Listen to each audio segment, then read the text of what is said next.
This podcast is sponsored by ebookit.com, self-publishing solutions for the independent author and small press. Visit us today at ebookit.com. Welcome to the Toastmasters Podcast, the official podcast of Toastmasters International. Hello, everybody. This is Greg Gazin. And I'm Ryan Levesque. Ryan, I understand we have a topic that we've never covered before, but you are a maven on the subject? Yes, that's maybe a little bit of an exaggeration. It may surprise our listeners to know I have some experience with this topic we are talking about today, and that is the topic of beauty pageants. Wow. You might wonder what my entree into that world is. Well, we have family friends whose daughter started competing in pageants at the age of 13. And she is currently 18 years old. She is at Cornell University, and she is the reigning Miss Massachusetts Outstanding Teen. And Greg, guess who was her first coach for the interview portion of the competitions back when she started? Your wife? No, me. I had the honor of coaching her many years ago, and our family has supported her through her various pageants as she's come up through the ranks. And it's been really exciting to be a part of that world and see what goes on. And so with all of that, I am excited to introduce our guest today. Our guest is not Rachel Perry, our family friend. Our guest is, in fact, a new friend, and her name is Samantha Neyland. Samantha is currently Miss Hawaii USA. She is about to compete for the Miss USA 2020 competition next month. She is a Toastmaster, and she is on with us now. Samantha Neyland, welcome to the Toastmasters podcast. Hello. Thank you so much for having me. We're happy to have you here. Miss Hawaii 2020 USA. Congratulations on your win.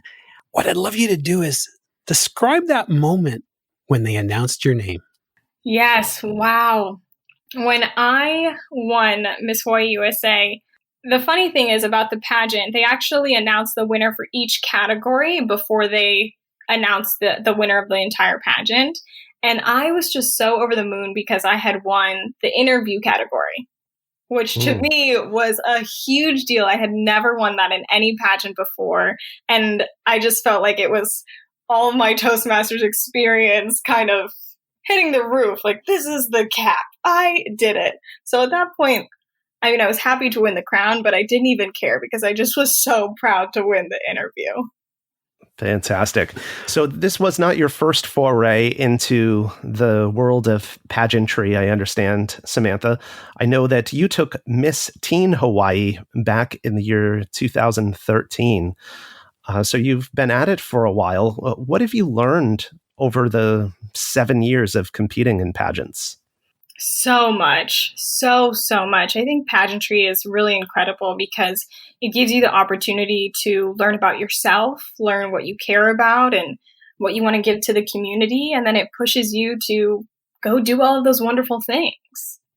I think pageantry really has taught me who I am. It has helped me discover more about myself and really encouraged me to get out there and get involved in the community. So pageantry is actually how I found Toastmasters.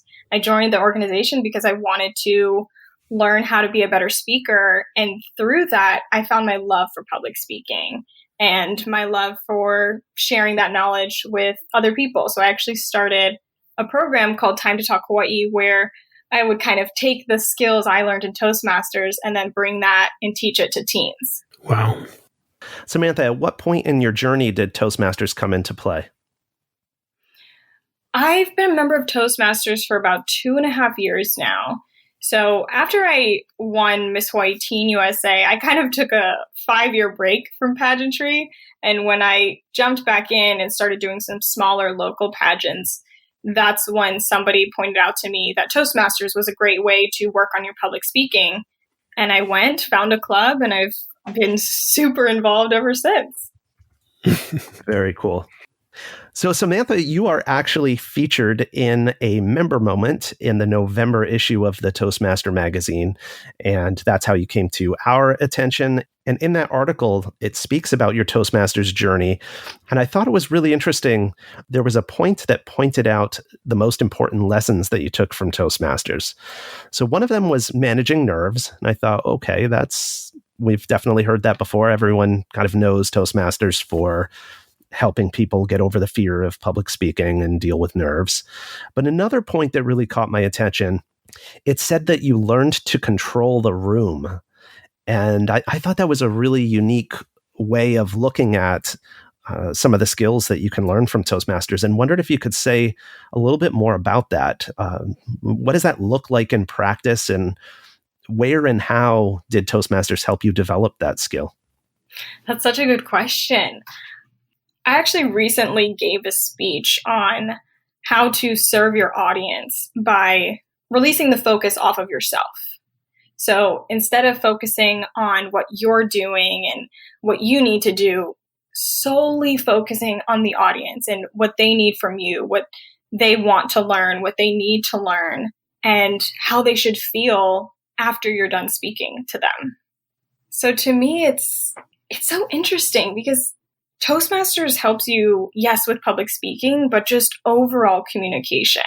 And it teaches you how to walk into a room and capture attention and just hold that attention and keep people on the edge of their seats when you are pausing or, using interesting body language and vocal variety, all these different tactics to just grab people's attention and hold on to it. And I think that's something that whether you're giving a speech or doing an interview or honestly just walking into a party, having that skill it's just next level. It's amazing. It's an amazing feeling to have.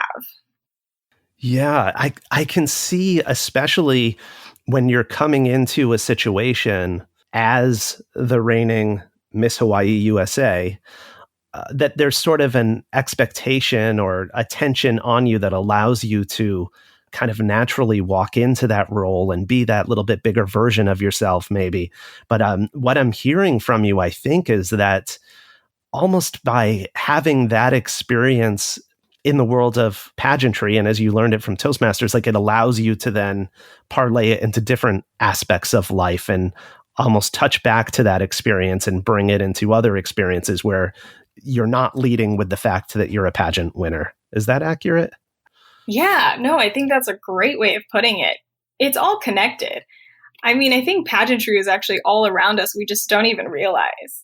I remember earlier this year when I was watching the Democratic debates and there's like 20 candidates on stage. I'm looking at them and I'm thinking, this is a pageant because they're all standing up there using their best posture and hand motions and their perfectly tailored outfits and perfectly combed hair. And that's what a pageant is. And it just translates to what we do in Toastmasters too, being able to stand up in front of an audience and embrace who you are, flaws and all, strengths and all. It's just you. That is such a scary image in my mind. I know, but isn't it so true? Now that I've said it, you can totally see it. Yeah. I don't know about you, Greg, but I'm picturing the candidates in bathing suits.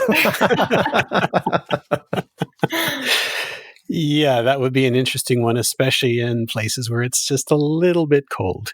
Oh, gosh. I'm actually thinking, of course, amongst the three of us, I'm probably the one who's the least versed in pageantry. But as you were describing these different elements, and as Ryan was going through the three individual ones, it started to make me think about how each one of these would look like during a pageant and how people who are watching could actually learn from it. Can you share with us a few times where all these skills that you feel you've acquired and you've mastered and you're still working on, what did they look like during the pageant? Yes. The dreaded final question in every pageant. When you stand up on stage, they ask you a question that can be about absolutely anything. It's table topics. Right. You're just standing up there, hoping you get a good one, hoping you get something that you have information on and an opinion on, but you have absolutely no idea what it's going to be. And it's timed too. But the difference is usually it's timed and it's 30 seconds. So that's actually kind of the double-edged sword with Toastmasters. I get used to having a minute to 2 minutes, and then in a pageant, I only have 30 seconds. Oh, do you have any kind of timing lights? No, you don't. You just, once you've hit 30 seconds, there's a little bell. 30 seconds isn't very long. So, of course, embracing the pause could be dangerous. Yes. Well, I think with that, the time only starts once you start talking. So I think you have to take that moment right before you speak, embrace the pause there, have that kind of confident smile, and speak when you're ready. You can put them on your time. So once you start, yes, you only have 30 seconds, but you start when you're ready. So in essence, you're controlling the room. I am curious if you're allowed to share, what was the question and how did you answer it? At Miss Hawaii, I think my question was, I don't remember how they articulated it, but it was something about fake news and how we are to distinguish between fake news, something like that. How do we deal with it? Essentially, I gave a well thought out answer, but essentially I said, stop getting your news from Facebook. Yeah, man, I don't remember exactly what I said, but I kind of explained it a little and then gave people information on, check your sources, make sure you're getting your news from a credible place. How is your answer graded? Are you graded based on the content?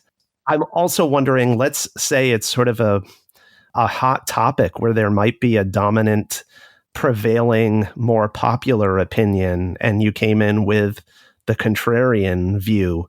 Might they say that doesn't really reflect great on our brand, so we're going to score you lower? That's a fair question. And one people definitely kind of would debate because, it's a panel of judges and it's human nature to be a little biased according to what someone says and how that relates to your own opinions and beliefs. But ultimately, answering the final question is about having an opinion, being able to back it up, and delivering it with confidence. So the organization will often tell you, we don't care what side of the political spectrum you're on, as long as you have an opinion and you're able to back it up. Yeah. I remember early on in table topics being taught by another Toastmaster a possible technique in answering a table topic where you say, whatever the issue is, you say, well, let's use your example of fake news. Mm-hmm. Well, on the one hand, we should consider blah, blah, blah, blah, blah. And on the other hand, you could look at the advantages of blah, blah, blah, blah, blah. And it allows you sort of the time to figure out where you're going to ultimately land by laying out both sides. And I know there's a lot to do in 30 seconds. Yeah. But then finally come in with, in conclusion, my personal opinion is option A or option B or whatever it is, and wrap it up that way. But is that something you could do in a pageant? Again, I think 30 seconds might be tough. Yeah, I think there is a way to do it quickly. So for me, I like to get familiar on the opposite opinion and understand it. So obviously, you're not going to have two contrasting opinions about one belief. You are going to pick a side. That's just human nature. But what you can do is at least try to understand how the other side feels and why they feel the way that they feel. So you can kind of address that in your answer of, I understand people want this, but ultimately I think this is the most effective thing for us to do, something like that. That's brilliant. That's what I'm also hearing is affirm what it is, the value that they're seeing on their side that you also support, but that you're seeing a different path to it than they are. That's really great. Before Miss Hawaii, I did a couple local pageants, and I kid you not, I got asked about gun control every single time. Every single time. People have very strong opinions about gun control one way or the other. And of course, I have an opinion, but every time I would just say, I understand this, but I think this is what we need to do. Yeah. Because you have to show people respect. You don't have to agree with other people, but it's nice to respect their right to an opinion. Absolutely. I had an old boss once upon a time who consistently told me that I had a right to my opinion, even though I was wrong. Yeah. Samantha, there's another aspect of the whole pageant competition that we haven't talked about at all that I think is a really important part of the competition. And that is the platform. And as I understand it, the various competitors would each identify a platform up front, which is the cause or the mission that they want to promote should they win the competition. So I'm curious if you could share with us your platform. And now that you have won and are wearing the crown, how are you engaging the community in support of your platform? My platform is inspired by Toastmasters, and it is effective communication. I think we're living in such a divisive climate politically and racially in America that effective communication really can help bridge these gaps that we're seeing. And especially for our younger generations who are growing up and watching the news for the first time, kind of looking at politics for the first time, they're seeing all of this as the standard and as the norm. And that just is not the way it always has to be. So I think by teaching effective communication and really showing that there are other ways to go about a conversation, even when it is a little heated or even when we do disagree, we better position everyone to be more inclusive and to be respectful and understand that you can still have a conversation with someone when their opinion is different than yours. It's great. It's just great. I love what you're saying, especially when you're talking about the education part. It's, for me, that's actually quite fascinating because I've come across so many circumstances and so many situations that if the two parties would have actually sat down and taken the time to listen and communicate with each other, then the problems just wouldn't be there. Yeah, 100% agree. Yeah. You moved around the world as a child, and it says here that you lived amid different cultures, but that taught you how vital effective communication is, how it builds strong relationships, and it helped you better understand the world. I'm just curious as to whether or not there might have been any particular location or culture or setting that had the most profound impact on you. I would say it was Japan. So when I was 8 years old, my family moved to Madrid, Spain for 3 years, and then we moved to Japan for 4 years. And I would say Japan just because I was a little bit older when I was there. I think it was such a pivotal time in my development as a person. I definitely learned a lot living in Spain, but I mean, I got there when I was 8 years old, so you just don't quite understand what's going on in the world as much at that time. But I think living in Japan, the culture is so different from our culture here in America, and it's fascinating. But they're so respectful, such a respectful culture, sometimes almost to a deficit or a deficiency where they are so respectful that they might not speak up about something to a superior. So it's very interesting. I read an article once about American pilots actually going over to Japan to teach their pilots how to communicate with each other because they have so much respect that a pilot might not speak up to his superior about something that's going wrong. And then that would cause, in turn, a bigger problem. So I think I've kind of taken the best from both worlds, the directness of American culture and then the respectfulness of the Japanese culture, and found a really nice balance between the two. Awesome. Yeah. Yeah.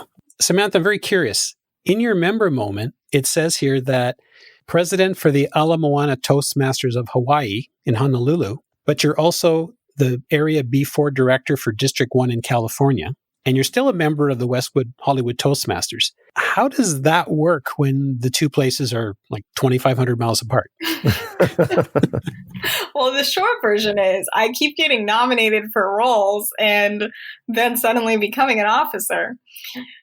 But honestly, this new virtual environment has actually made it possible, and it's really worked for me because I maintained my membership with West Hollywood Toastmasters because I typically would be traveling back to California often for work.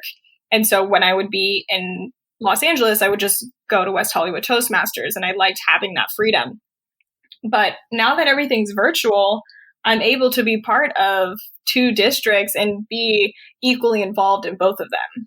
Because prior to this, it definitely would not have been possible. There's absolutely no way I could be an area director in one place and a club president somewhere else. It's just insane. It's kind of a big commute. As we speak, you're actually in California, right? Yes, at the moment, I'm actually in Los Angeles, California. I have about 2 weeks until the Miss USA competition starts. So this was kind of my pit stop on the way. And when I say pit stop, I mean just new temporary quarantine spot. Samantha, you mentioned your work a little bit ago, and I wanted to ask you about that. What is it that you do professionally for work? I work as an actress and a model. And during this quarantine, I actually have been getting my life coach certification. So now I'm kind of taking on that new career as well. I saw that in one of your newsletters that you recently became a certified life coach. Can you tell us a little bit more about that? What are your plans for establishing a life coaching practice? I originally wanted to become a life coach because I thought it would help me further my education, especially for when I'm working with kids through my program, Time to Talk Hawaii. I thought I can teach them communication and I can also teach them life skills and just really give them everything that they need to go out and be successful. And throughout the course, I just realized how much I absolutely love everything that I'm learning. So I've been working primarily with teenagers and young adults and just helping them become the best versions of themselves so they can go out and live their best life. It's awesome. Honestly, it's the best thing I've ever done. Wow. How does the Time to Talk work? Yeah, so Time to Talk Hawaii is all about teaching teens how to communicate effectively and grow into confident young adults. So before all of this quarantine, COVID-19 kind of hit, I was going into teen centers and youth centers and holding in-person workshops. I would do a goal-setting workshop or a kind of interpersonal communication workshop. And we would just have different lessons each day. And I would work with the kids and we would make it very interactive to help teach that effective communication. Yeah, very cool. Samantha, I know in addition to your official platform that you just shared with us, you've also been using this unique opportunity as Miss Hawaii USA to educate from a social justice standpoint. Do you want to say a little bit about that? Yes, absolutely. So this year I made history actually by becoming the first ever African-American Miss Hawaii USA. And with everything going on with the Black Lives Matter movement and just racial unrest in the country, I felt like I had a unique opportunity to really speak about it and help educate people on what's going on. Because my platform is effective communication, and I think this is all connected with that. So Juneteenth, otherwise known as June 19th, is the day that slavery officially ended in the United States. And two and a half years after the Emancipation Proclamation. And many people don't know this. I actually didn't learn it in school. I think I learned about 3 years ago. So right now, 47 states recognize the day as an official state holiday, but Hawaii is not one of them. So I launched a coalition and am working directly with my state legislature to write bills and propose bills that would eventually, hopefully, make June 19th an official day of remembrance in Hawaii. And to me, it's really just about the education. I think that establishing this day on the state calendar will serve to better educate everyone on the history of race relations in America and how they influence our society today. Excellent. Hawaii actually outlawed slavery 11 years before the Emancipation Proclamation, and many people in Hawaii don't even know that. Wow. Giving people this information and showing them that it is okay to talk about and we can talk about it in a positive way and learn from our history to better our future, it really better positions everyone. You know, we are a society that thinks it's bad to talk about race. So of course we're here in this uncomfortable time right now where everyone's confused and people are angry and they just don't know what to do. That's why I think your platform is so important, Samantha. And it gets brought out in the article as you reference. There's a quote here from you. It says, "The biggest lesson is just listening. If you have two people throwing their opinion at each other, you're never going to get anywhere." And we see so much of that. And I think there's almost nothing more beautiful in the world to me. I'm exaggerating maybe a little bit. Seeing people with very strongly held opposing opinions sitting down and having a rational, compassionate, really honest and frank, and even passionate conversation to explore those areas. And I'm afraid that we're losing the ability as a society to have those conversations. And so I'm really glad that you're spreading the message that you are spreading, because I think it really is an important one. Yeah, I think we can get it back. I think we can learn and move forward in a more positive and connected way. I think it is possible.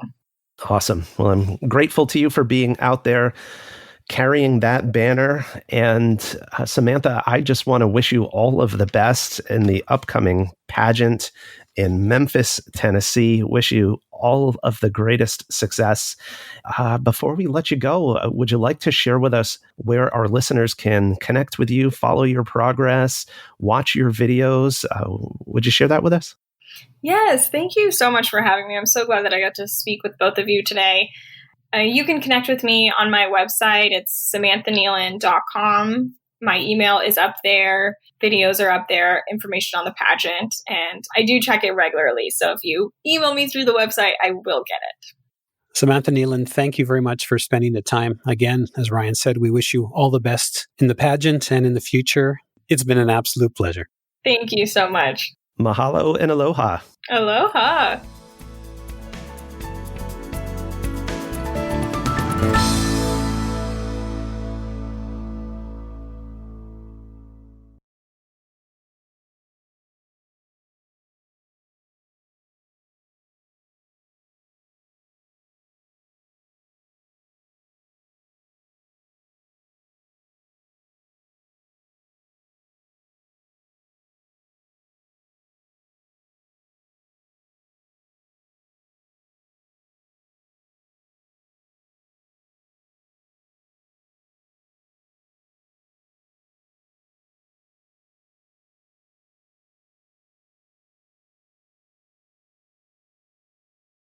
Isn't it about time you published that book you've been thinking about? We can help with that. At ebookit.com, we've been providing authors and small presses with ebook publishing services since 2010. Visit us today at ebookit.com and let us know how we can help you.